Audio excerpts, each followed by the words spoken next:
parte de nuestros estudios en vivo al ministro Pablo Farías, que está con nosotros, el jefe de gabinete de la provincia de Santa Fe. ¿Cómo le va, ministro? ¿Cómo anda? Bien, bien, muy bien. ¿Bien? Bien, sí.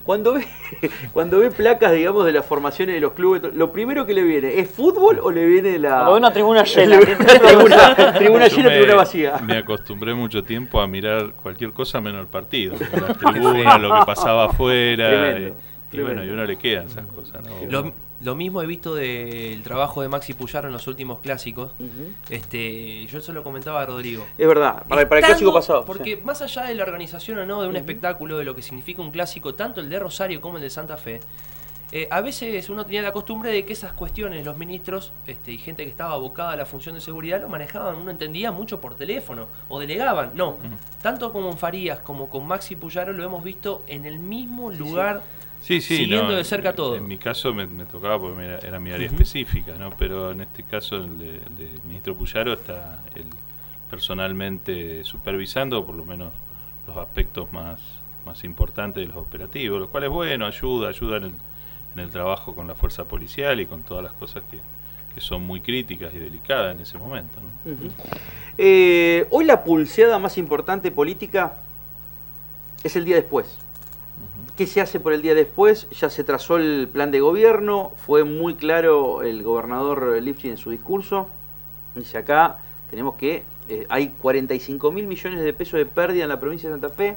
Para la reconstrucción necesitamos partidas presupuestarias extraordinarias. Y la pulseada política es por el endeudamiento. Si le tiene que simplificar el mensaje a la gente, ¿qué significa endeudarse hoy en 1.000 millones de dólares? Para nosotros es una tarea de planificación a largo plazo, pero a la vez que uno planifica a largo plazo es una oportunidad de concretar en plazos mucho más cortos. ¿Qué quiero decir? Que uno tomando préstamos por el monto que se está hablando, de 1.000 millones de dólares, eso nos va a permitir en mucho menos tiempo realizar una cantidad de obras y concretar proyectos que si no nos llevaría más tiempo, pero a la vez estamos pensando en obras de magnitud, en obras de importancia, realmente estratégicas para el desarrollo de la región. Y ahí es donde el esfuerzo para los proyectos que se van a realizar tiene que estar plasmado en un plan de largo plazo, ¿no? Es decir, planificación y concreción inmediata. Esto es lo que se trata de buscar con un endeudamiento de este tipo, ¿no? Se hace más difícil esta cuestión, esta pulseada, como decía, política interna, o sea, dentro de la jurisdicción de la provincia de Santa Fe en la legislatura, o se hace más difícil la pulseada que se tiene que tener con la nación para que envíen esos recursos extraordinarios que necesita la provincia. Sí, nosotros en lo interno creo que hay un entendimiento y por lo menos hoy se va a avanzar en la Cámara de Diputados con la aprobación, al menos están dadas las condiciones para que se apruebe, para que tenga media sanción el endeudamiento y después, bueno, tendrá un tránsito por la Cámara de Senadores en los que también tenemos por lo menos moderadas expectativas de que se apruebe. Y eso tiene que ver con un entendimiento de los actores políticos, aún de los distintos partidos, de que es necesario concretar una serie de obras y de proyectos muy demandados en la provincia. Por otro lado, con respecto al gobierno nacional, es otro plano de discusión. Primero porque el gobierno nacional tiene una deuda inmensa con la provincia de Santa Fe. El fallo de la Corte que nos reintegró ese 15% que nos sacaba ilegalmente el gobierno nacional, también fijó que le corresponde a la provincia todos los fondos que no se le entregaron ilícitamente, que a valores históricos suman 23.000 millones de pesos. Que si lo actualizamos aún con los índices más conservadores que existen, estamos hablando de 35, 36.000 millones de pesos. Ni siquiera tendríamos necesidad de tomar el endeudamiento que estamos tomando. Es decir, es parte de la riqueza de la provincia que hoy la nación la tiene y nos la debe. Entonces, cuando nosotros discutimos con Nación el envío de fondo, en realidad estamos haciéndolo desde una posición sólida. No estamos pidiendo, no es una provincia que está pidiendo ayuda, entre comillas, al Estado federal porque su economía está quebrada, porque no puede generar recursos, sino estamos hablando de una provincia que contribuye y mucho al Producto Bruto Nacional y que además por muchos años se le estuvo detrayendo ilegalmente dinero que hoy la nación se lo adeuda. Entonces, la posición es distinta y creo que en ese marco debiéramos tener mejores y mayores respuestas en lo económico. O sea, hoy es más difícil ese escenario, digamos, el escenario de Nacional, porque yo recuerdo una frase del gobernador Lifchik que decía, hay muchas fotos, hay muchas señales, claro, hay muchos gestos de parte del gobierno nacional, hay amplitud de diálogo, pero hay muy pocas soluciones de lo que se va generando justamente como problema de coyuntura y también de estructura, ¿no? Sí, uno entiende, por lo menos al principio, las primeras semanas de la gestión, era un gobierno que tenía que acomodarse a una realidad compleja como la que impera en toda la nación. Ha tomado algunas decisiones, yo diría, un tanto drásticas, el presidente, respecto de lo que se llama el sinceramiento de la economía, que no es otra cosa que retirar subsidios en distintos sectores, entre ellos el sector de servicio, que eso golpea fuertemente a la población. En ese marco uno entiende que al gobierno le cueste encontrar respuestas inmediatas a las necesidades de las provincias. Pero ya transcurriendo casi el primer semestre de gestión, nosotros ya estamos empezando a hacer un planteo más rígido, más duro, pero no porque querramos ponernos en el lugar de la queja o de la oposición, digamos, no se trata de una posición política. Repito, la Nación le está debiendo mucho dinero a la provincia de Santa Fe. La Nación, además de ese dinero, por decisiones políticas, que está bien, no tiene por qué hacerse cargo este gobierno actual, pero sí reconocer que hay una deuda histórica más allá de eso en la provincia de Santa Fe en obras públicas. Cuando uno recorre, sin ir más lejos, la ruta 11 de acá de Santa Fe a Reconquista y ve el tráfico infernal que tiene esa ruta, es prácticamente una locura que no se haya hecho una autovía o una autopista. Y sigue siendo una ruta y no tiene fecha el proyecto y no tiene fecha la concreción, y para nosotros es absolutamente central, entre otras obras importantes que tiene la provincia. En ese tipo de cosas nosotros creemos que debiera haber una actitud distinta, de mayor preocupación por concretar obras y proyectos largamente postergados en la provincia de Santa Fe, ¿no? Yo creo que hay una decisión política de realmente no cometer errores de la política en años anteriores y en gestiones anteriores, o ciclos económicos y políticos que se van repitiendo constantemente en la historia corta, desde la vuelta a la democracia. Yo creo que hoy es el momento para que ese endeudamiento realmente vaya a infraestructura, y la política tiene que estar por encima de cualquier chicana política. Ahora, también hoy escuchaba en la conferencia de prensa de algunos diputados justicialistas planteando, digamos, esa voz, dice, bueno, nosotros estamos de acuerdo con este planteo del gobierno, no podemos estar en desacuerdo, pero necesitamos más información y sobre todo de cómo se va a endeudar la provincia. Dicen, ¿por qué se endeudan con algunos organismos y no con los organismos tradicionales, por ejemplo, la provincia? Bueno, a ver, primero, son situaciones distintas. Salir a buscar fondos en el mercado internacional, cuando uno ya tiene la autorización legislativa, es decir, cuando uno ya está empoderado del gobierno para poder solicitar esos fondos, que ir a hacerlo hipotéticamente, y cualquiera de los interlocutores que haya con los que uno se comunica en el mercado internacional, que son bancos, digamos, no son entidades de beneficencia, por decirlo. El BIR, por ejemplo, Banco Mundial. Los primeros que chequean es a ver qué nivel de potestades tiene uno. Cuando uno las tiene, lo pone en mejor situación. Por eso nosotros pedimos la aprobación de la potestad para endeudarnos. Segundo, las condiciones con las que se puede manejar la provincia de Santa Fe son las que tiene por ser parte de un país como Argentina. Digo, no lo digo peyorativamente, sino que nuestro país, por distintas razones de la política internacional y de la política económica y de cómo ha ido dando el cumplimiento de sus obligaciones a nivel internacional, tiene un posicionamiento o una calificación que hace que uno no tenga las mismas posibilidades de tomar dinero que puede tener otro tipo, otros estados que están más fortalecidos o que están mejor rankeados a nivel internacional.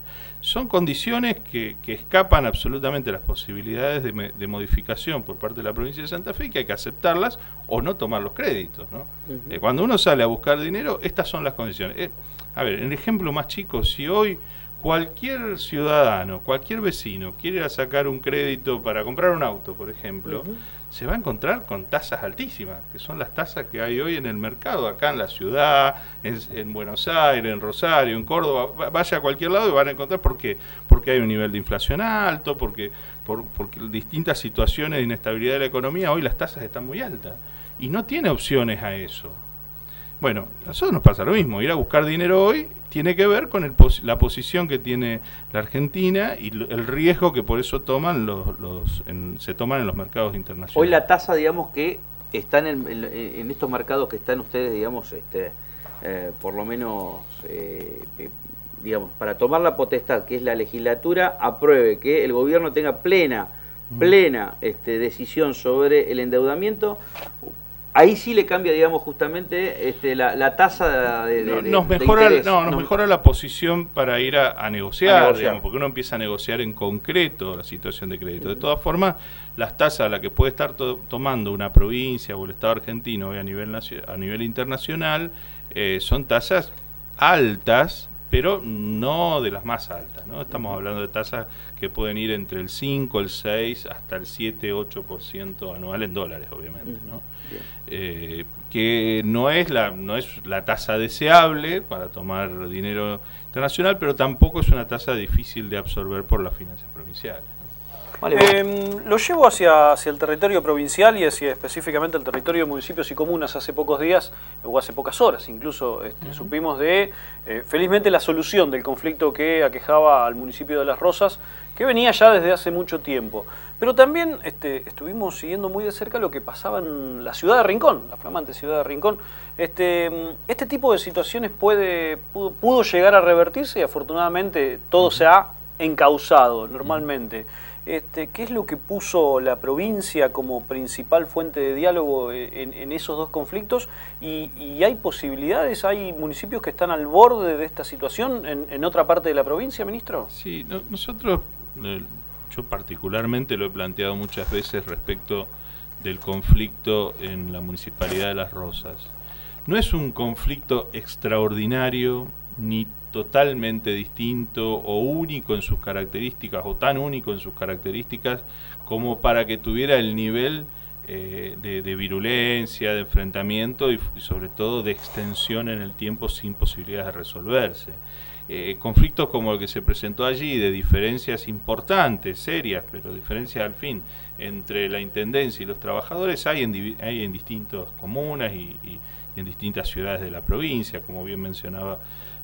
Hay casos como el de Rincón, pero hay otros, y normalmente hay una búsqueda de diálogo. Normalmente las dos partes buscan en algún punto encontrarse en el diálogo para ver la salida al siempre en conflicto. El diálogo. Siempre en el diálogo, y cuando no se da el diálogo existen herramientas por ley provincial, como la conciliación obligatoria que dicta el Ministerio de Trabajo, que dice, bueno, que cesen las medidas de fuerza, que se vuelva al estado anterior que dio origen a esas medidas de fuerza por parte de la Intendencia o de la comuna, y que en una mesa vuelvan a cero a discutir por un periodo de tiempo la situación para buscarle una salida. Si eso no se da, bueno, luego... Hay herramientas administrativas más fuertes. Hay otro tipo de herramientas, pero digo, esto normalmente se da así, y la conciliación obligatoria es una herramienta válida para las dos partes. No es solo válido para la parte trabajadora o para los sindicatos, sino también muchas veces para los gobiernos. Es una herramienta que sirve para poner fin a un conflicto y llevarlo a un lugar, a un ámbito de negociación. Ahora, ¿lo sorprendió, ministro, de que el sector gremial representado por FESTRAM diga que haya servicios de inteligencia o gente, digamos, de inteligencia de la Policía Federal o de Gendarmería, claro, que hubo ataques? O sea, fue una denuncia muy fuerte de parte de dirigentes gremiales, ¿no? De cualquier transeúnte que lo hace entre un micrófono de un medio de comunicación. Digo, fue un dirigente gremial, fue Claudio Leoni, y apuntó directamente al gobierno nacional enviando fuerzas federales a Las Rosas. Es que es un dato de la realidad. Yo creo que fue un elemento muy distorsivo en el conflicto la presencia de Gendarmería. En primer lugar, porque no había necesidad, esto yo lo he hablado muchas veces con el intendente Meyer y le he manifestado más de una vez la absoluta disponibilidad y voluntad del Ministerio de Seguridad de la provincia de brindar lo que sea para garantizar la seguridad del intendente, de los trabajadores, del equipo municipal, del gabinete, y bueno, igualmente prefirieron o tomaron esa decisión política que fue avalada nacionalmente de enviar gendarmes, un grupo de 24 gendarmes. Ahora, pero el protocolo de acción del gobierno nacional me parece que fue de rosa con lo ilegal casi, porque sí, digo, ¿por qué mandarían a Gendarmería a una comuna o a un municipio de la ciudad de Santa Fe, de la provincia de Santa Fe? La explicación que dio la ministra Bullrich fue que no estaba garantizada la gobernabilidad, lo cual digo, tiene muchísimas interpretaciones posibles la palabra gobernabilidad. Y además creo que es muy peligroso recurrir a una fuerza nacional, a una fuerza federal para garantizar la gobernabilidad, si es eso, ¿no? Si la preocupación era la seguridad del intendente o el funcionamiento del municipio, pues se nos pudo haber planteado y nosotros podíamos explicarle de qué manera estaban prevista la aparición de fuerza. El intendente dice, bueno, pero un día me rompieron vidrios en mi casa o tiraron una bomba de estruendo adentro de las oficinas municipales. Es cierto, sucedió eso, pero nada indica, después que eso sucedió, que no se podía reforzar la seguridad ante hechos que son absolutamente detestables, que nosotros rechazamos, pero que no se previeron en su momento, no se imaginó que se iba a llegar a esa escalada, pero que habiendo sucedido, así como llegó la Gendarmería, la Policía de la provincia y el Ministerio de Seguridad podían brindar la protección suficiente. Repito, fue un elemento distorsivo. A los grupos de Gendarmería Armado hay algún grupo de civil, que esto es lo que Leoni dice que son de inteligencia, a mí no me consta, pero tampoco digo que no lo sean. Sí sé que hay un grupo de civil que hace prácticamente custodia del intendente.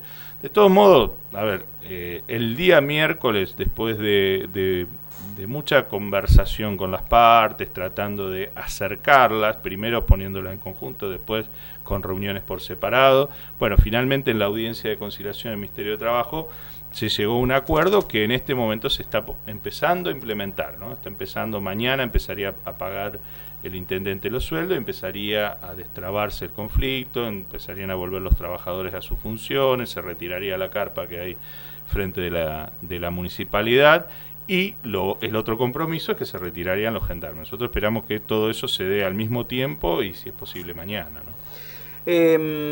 ¿Cómo es hoy cómo ve usted, no más allá que sea el jefe de gabinete, usted, su patria chica es la ciudad de Santa Fe?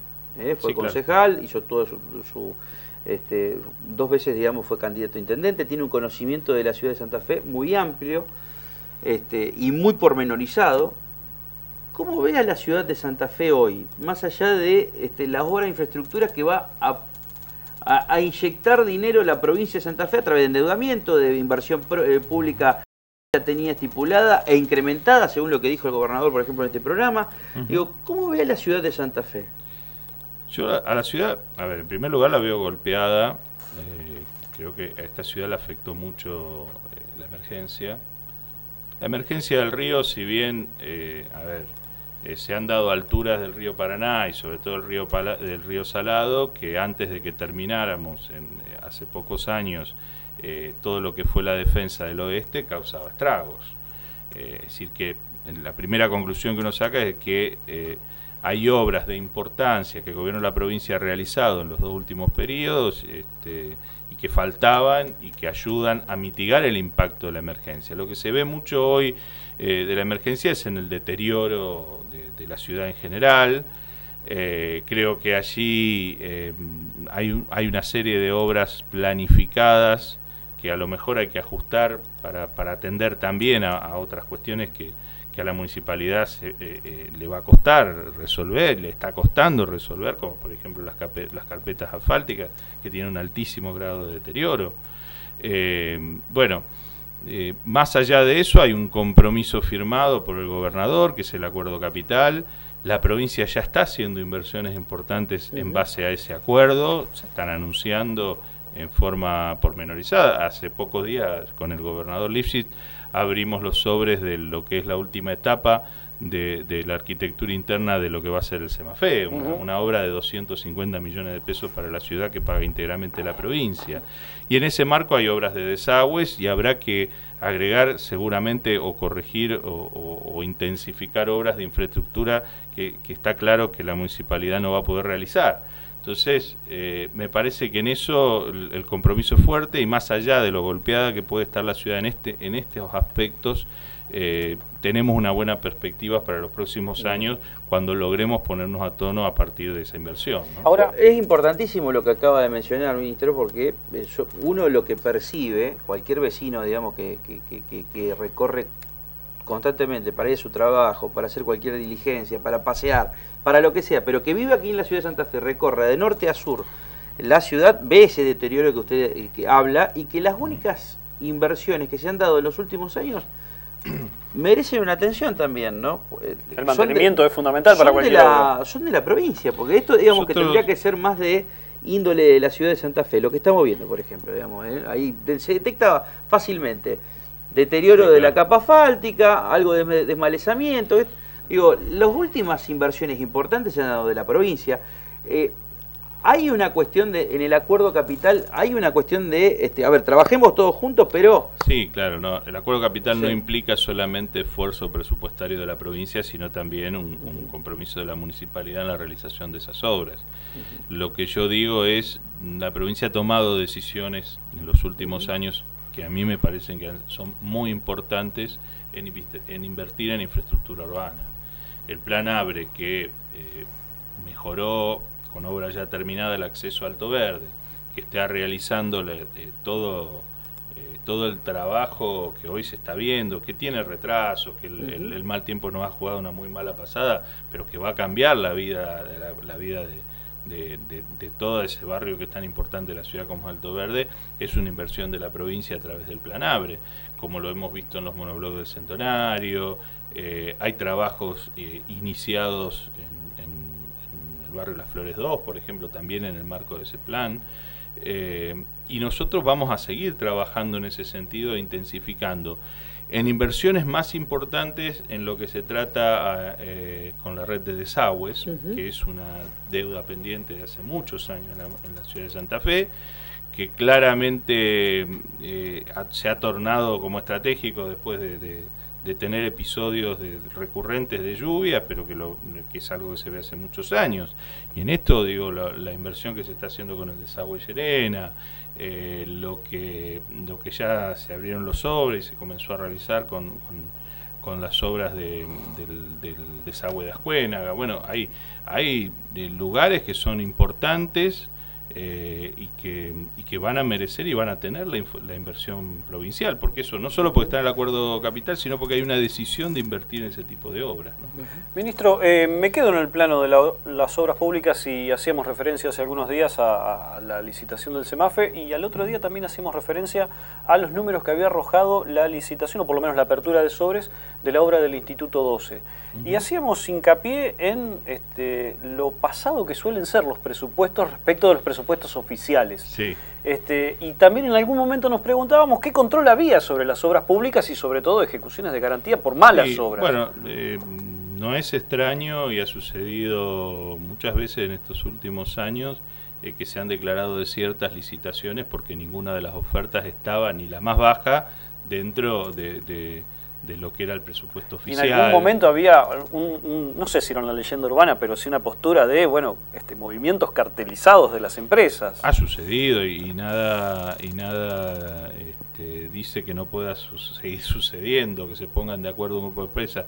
Nosotros en eso hemos tratado de ampliar las convocatorias para que se presenten la mayor cantidad de empresas posible, de Santa Fe, de otros lugares de la provincia, de otros lugares del país, para evitar justamente las cartelizaciones o ese tipo de acuerdos empresarios que lamentablemente existen y que elevan el monto y el gasto en obra pública, que son muy importantes.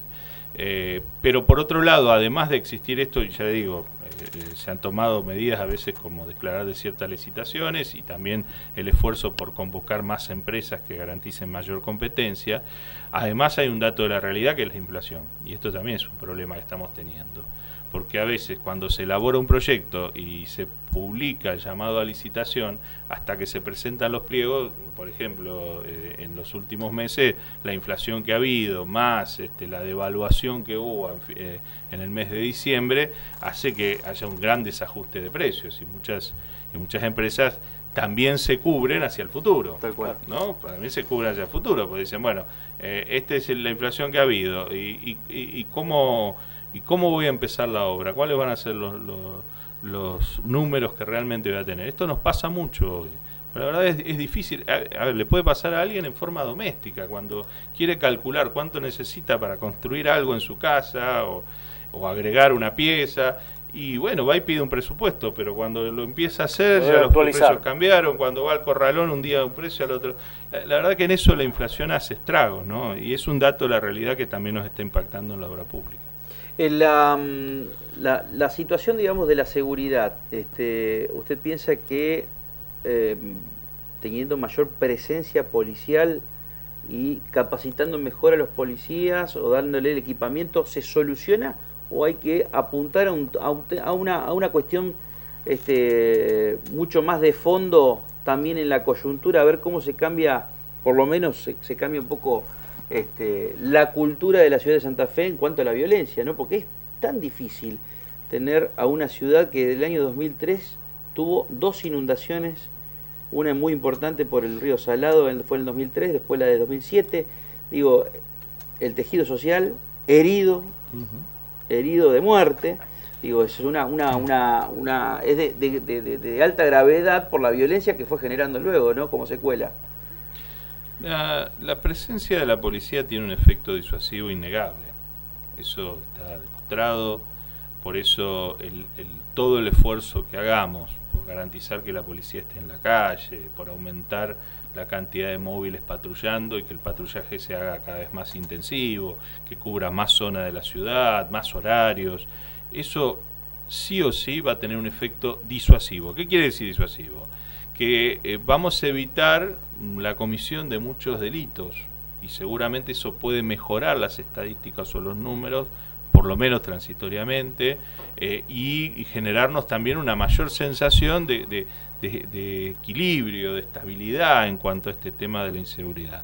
Ahora, seguramente eso no alcanza para resolver el fondo de la cuestión. El fondo de la cuestión que tenemos, más que nada, es la violencia, ¿no? La violencia que lleva a enfrentamientos terribles, ya sea entre bandas o personas que se disputan las economías del delito, ya sea por diferencias que tienen otro origen, o porque es la forma más violenta de cometer delitos que muchos tienen. Bueno, cualquiera de los hechos en particular que está cruzado por una escalada muy fuerte de violencia, seguramente vamos a mitigar, vamos a empezar a cambiar con mayor presencia policial, pero no va a ser la solución. La solución tiene que ver con trabajar para reducir esos niveles de violencia, reducir los enfrentamientos, reducir las chances de desarrollo de las economías delictivas en los barrios, lo cual también tiene que ver con las posibilidades alternativas que tengan los jóvenes y no tan jóvenes en los barrios, que terminan involucrándose en economías delictivas para sobrevivir. Es decir, es un trabajo mucho más complejo y de redes, que seguramente nos va a llevar más tiempo, pero yo insisto, la mayor presencia policial seguramente es disuasiva y mejora la situación. Sí, seguramente. Mayor presencia policial genera, digamos, ayuda, eso es innegable, eso está demostrado. De todos modos, por supuesto, no cualquier presencia policial tiene los mismos efectos, digo, y lo voy a decir mal porque esto es algo que comúnmente se habla en la calle y que lamentablemente por ahí existe, ¿no? Que si el policía está mirando un celular o está distraído con una actitud excesivamente pasiva, no es lo mismo que el que está atento, vigilante en el buen sentido de la palabra, digo, viendo qué pasa para tratar de evitar un delito. Ahí hay una cuestión de actitud, formación, de entendimiento de la labor policial, que en la medida que eso se mejore, la misma presencia también mejora. Patrullaje lo mismo. Si uno tiene un patrullaje intensivo, por móviles que no paran, que están permanentemente circulando, con zonas detectadas y trabajadas previamente como zonas complejas, porque hay mapas del delito, porque hay un seguimiento de situaciones, bueno, eso seguramente va a tener un efecto disuasivo inmediato. Pero repito, la solución de cómo bajar los índices de violencia que tanto nos están afectando hoy como sociedad, seguramente son tareas mucho más complejas, ¿no? ¿Tiene una posición el gobierno provincial con respecto al narcomenudeo, a la desfederalización justamente de la lucha contra las drogas? Dice, o sea, a ver, hoy el debate es qué hacen los tribunales ordinarios, qué hacen la justicia provincial, ¿no? Ustedes más allá que son ustedes el jefe de gabinete de uno de los poderes del Estado, pero digo, esa tercera pata, la de la justicia provincial, es importantísima. ¿Qué posición tiene ante este debate que se está dando en la Nación? La verdad no tenemos una posición unánime. Nosotros como fuerza política en el gobierno somos un frente, ¿no? Pero más allá del frente, de los partidos que lo integran, aún dentro de las mismas fuerzas hay opiniones distintas.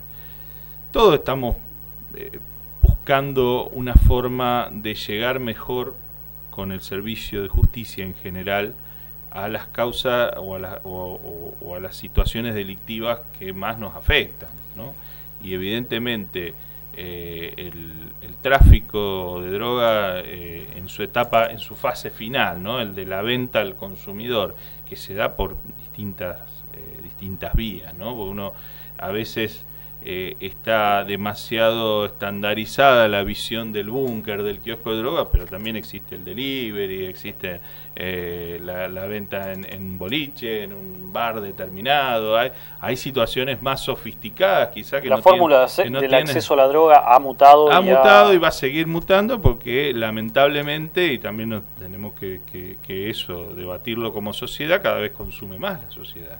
Los índices de consumo no están bajando, no están ni siquiera estabilizándose, y esto es un drama importante que tenemos como sociedad, no solamente la sociedad en este país, ¿no?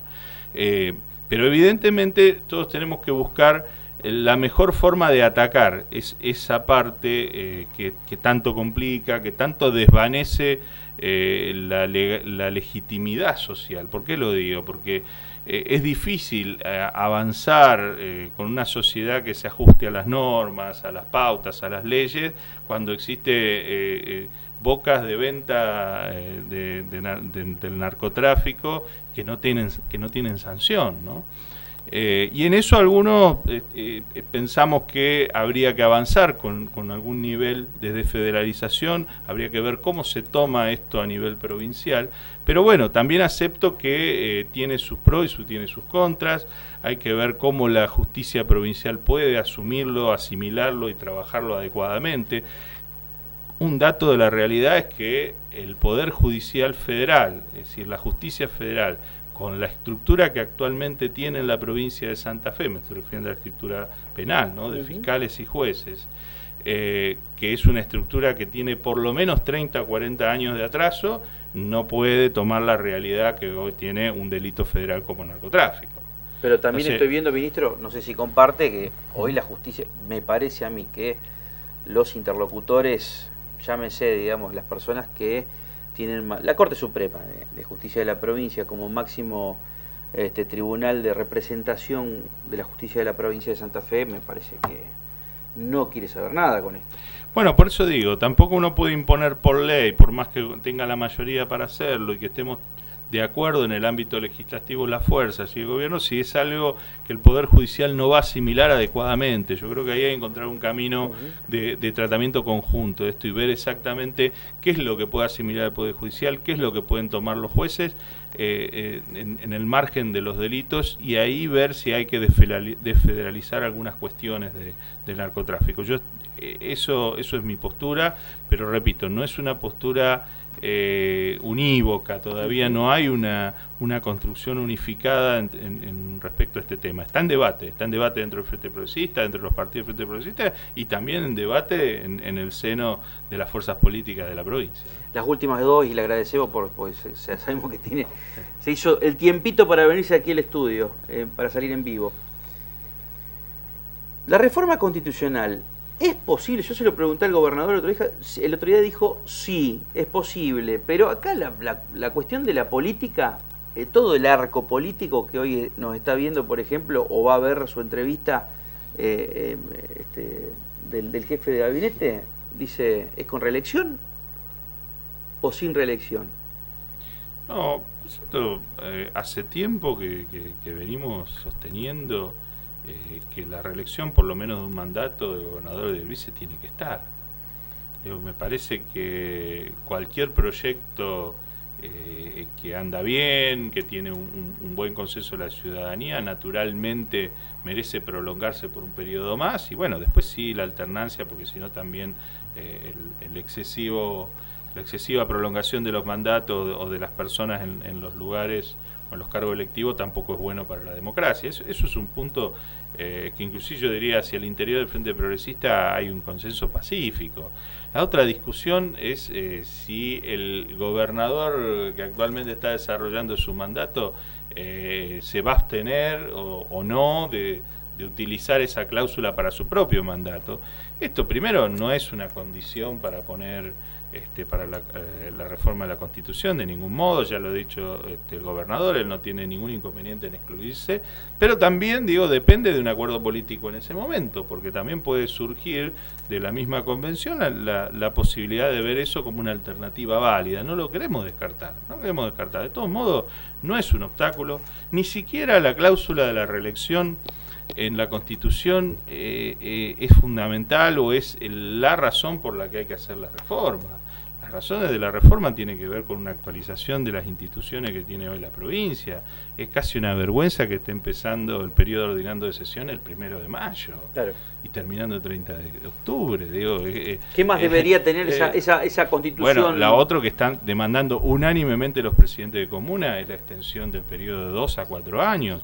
La elección de los magistrados, todos hoy coincidimos en que tiene que existir un Consejo de la Magistratura que tiene que tener características absolutamente objetivas y acordadas en órgano extrapoder. Cómo seleccionar a los jueces. No lo tenemos, se hace por decreto, pero si nos remitiéramos a la ley, el mensaje manda el gobernador a quien quiere y tiene que recibir los derechos de tercera generación. Ni hablar de los derechos de tercera generación. Ni hablar de los derechos de tercera generación y cosas que en tanto la provincia, que estamos hablando de una emergencia hídrica. Exactamente, el tema del agua, por ejemplo, tiene que tener estándar constitucional, porque acá es fundamental. Las cuestiones ecológicas y de protección del ambiente es fundamental plasmarla y darle una ejecutividad en la misma Carta Magna. Yo creo que hay cuestiones que tienen que ver, después podemos hablar de los procesos electorales y de otro tipo de las autonomías municipales. Las autonomías municipales. ¿Usted piensa que ese es un debate que se tiene que dar en la futura reforma? A ver, además de estar de acuerdo de que creo que es fundamental, me parece que es necesario plasmarlo en la Constitución provincial, pero ya está en la Constitución nacional desde el año 94, con lo cual nosotros tenemos ya unos 22 años de atraso respecto de adecuar la Constitución provincial a la nacional. Hay quienes dicen que por esa es operativa esa cláusula de la Constitución nacional y ya opera. Bueno, en parte puede entenderse, yo lo he estudiado. Las famosas 2 bibliotecas del derecho. No, yo lo he estudiado al tema en su momento, sobre todo cuando fui concejal y peleábamos por esta cuestión de hacer operativa la Constitución nacional aún sobre la provincial, pero yo también coincido que lo ideal es reformar la Constitución, ¿no? Y no avanzar con una ley sobre las autonomías municipales. Yo dije las últimas dos, son cortitas, cortitas, digo. Está bien. Usted tocó el tema yo se lo mencioné, con el Malevo, los derechos de tercera generación. Uno de ellos tiene que ver el medio ambiente, ¿no? El medio ambiente, lo importante del medio ambiente con esta cuestión de la emergencia hídrica. Yo creo que lo que vi la política de estos próximos 3 años, digamos, con Lifchi a la cabeza, con usted como jefe de gabinete, va a tener que tomar el toro por las astas también de un debate muy serio con respecto a cuál es el rumbo, con equipos técnicos, el rumbo que van a tomar la producción del agro, sobre todo la madre soja. La madre soja, porque hay muchísimos, no solamente ecologistas, sino gente inclusive del INTA y organismos técnicos que dicen, ojo con lo de la soja porque es una de las causales de esto. Sí, de hecho, algunos de los problemas que hoy tenemos de saturación de las napas, hay quienes culpan a la soja de eso, ¿no? Dicen que de los cultivos que hay o que ha habido tradicionalmente en la provincia de Santa Fe, como el trigo, el maíz y otros, la soja es el que menos agua absorbe, ¿no? Que multiplicado por miles y miles de hectáreas, esto hace que las napas también por eso se mantengan altas.